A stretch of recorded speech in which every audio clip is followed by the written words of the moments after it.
The sheriff in the city of St. Louis is refusing to do evictions during the holiday season. I'm Tony, and this is Real Estate Investing and Landlord News.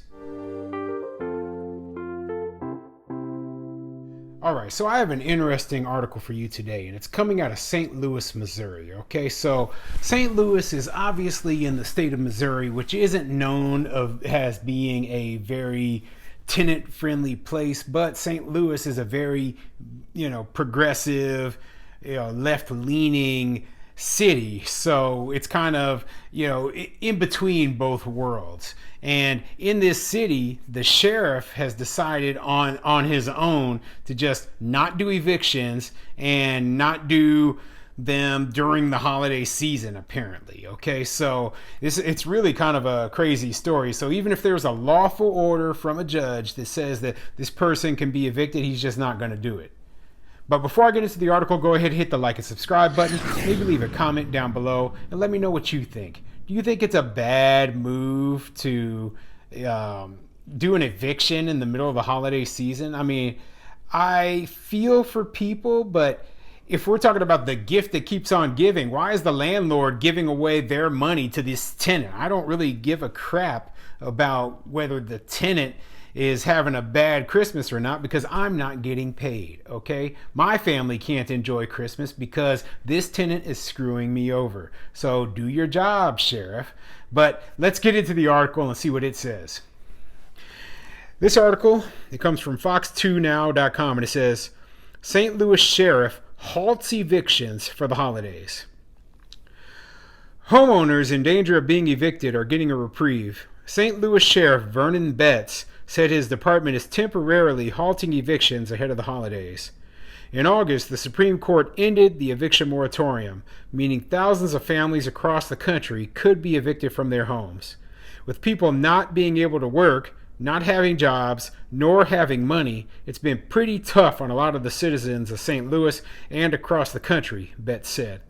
Yeah, that's wonderful, but did you even think about what the landlords are going through? Okay, so a lot of these landlords, their rental income is their only income, or it's what is allowing them to have a decent Christmas and holiday. And when they have to pay the mortgage on a house so someone else can stay there over Christmas because you didn't do your job, well, that screws their Christmas over, okay? So you're looking at one side and not at the other. You think all us landlords are these super rich people diving in money and that we're going to be just fine? No. A lot of the people who are going through eviction, they are, landlords who have one, maybe two properties at most. So when they have to pay the mortgage out of their own pocket and they can't afford gifts for their family, that's on you, okay? All we ask is that we be allowed to remove these tenants so that we can put tenants who are paying back in our properties, okay? That's it. And you are refusing to do the job that, as a sheriff, you were probably elected to do. And that is just sad in my mind. The sheriff opted to take a different approach for the holidays and decided to freeze evictions, bringing some relief to renters struggling to catch up. During the holiday season, we just think it's the right thing to do, not to do evictions. We will start back up the week after Thanksgiving, Betts said. We will do about 2 weeks, and the week of Christmas and the rest of the year, we will cease doing evictions. We just don't think the St. Louis Sheriff's Department doing evictions brings a lot of Christmas cheer when you put people out of their house. Yeah, well, you arresting people doesn't bring people your Christmas cheer. Operating the jail doesn't bring people Christmas cheer. Or maybe you should just release everyone from jail too. Maybe you should just stop arresting people. Maybe you should just stop doing all of your job during the holiday season. No, of course not. You're not doing your job. You're not doing what you're being paid to do. And you need to be removed from your job. And singling out landlords as the only people you don't want to do the job for, that is completely ridiculous. And yes, you might have sympathy for these tenants, but you might have sympathy for criminals who are committing other offenses as well. And the tenants are essentially stealing from landlords in a lot of the situations where they're not paying rent. They're stealing their property, and landlords, they have nothing that they can do except for go through this legal process, which now you're refusing to comply with. This article is frustrating. One of the things we know is when children are unhoused or going from pillar to post, it's impossible from them to focus on education and learning, said Deidre Thomas Murray, an administrator with SLP's Homeless and Foster Care Services. I started thinking about leveraging resources for children and improving families' information, letting them know that even though you may be unsheltered, let's try to keep them safe, keep them warm. Working with the Sheriff's Office and the Equal Housing and Opportunity Council, handing out flyers with valuable information to families in the district in danger of eviction.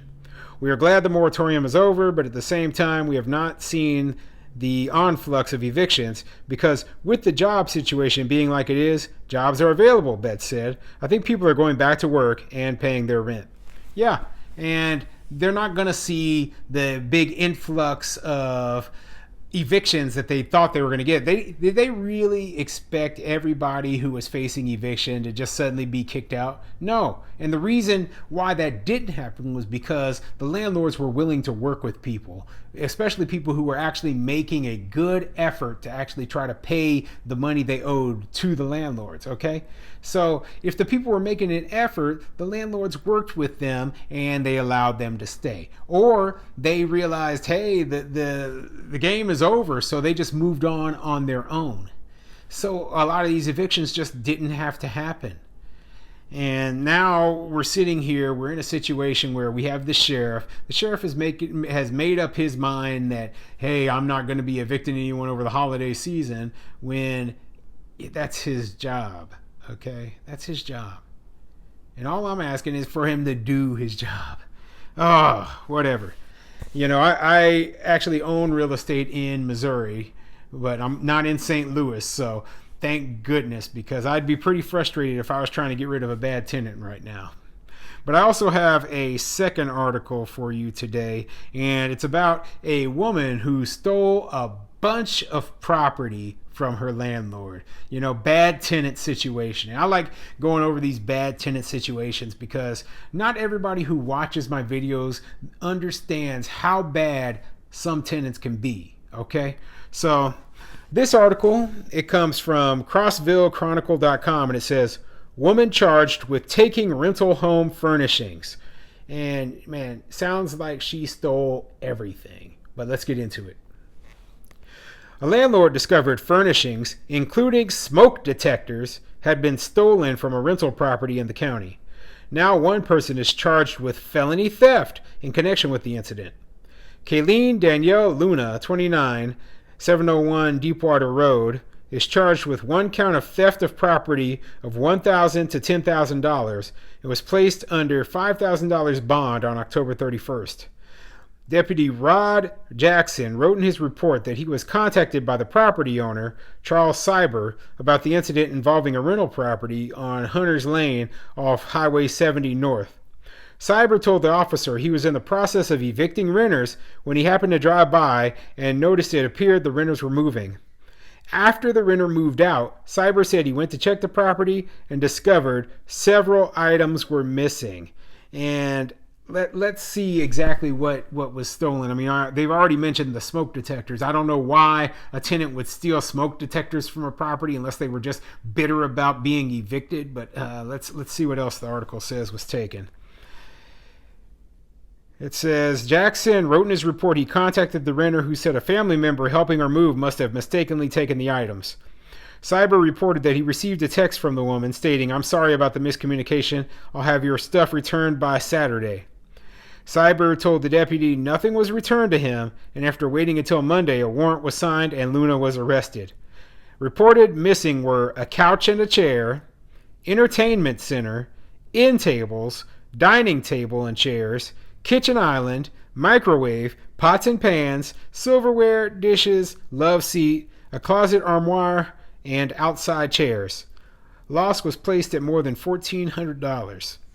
Well, this seems like a kind of weird situation because that sounds like regular household furniture. And I don't know too many landlords who are renting out houses that are fully furnished.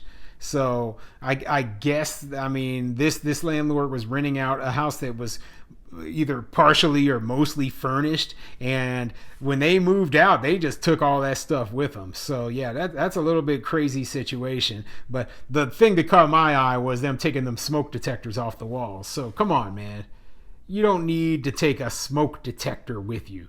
So interesting stuff going on there.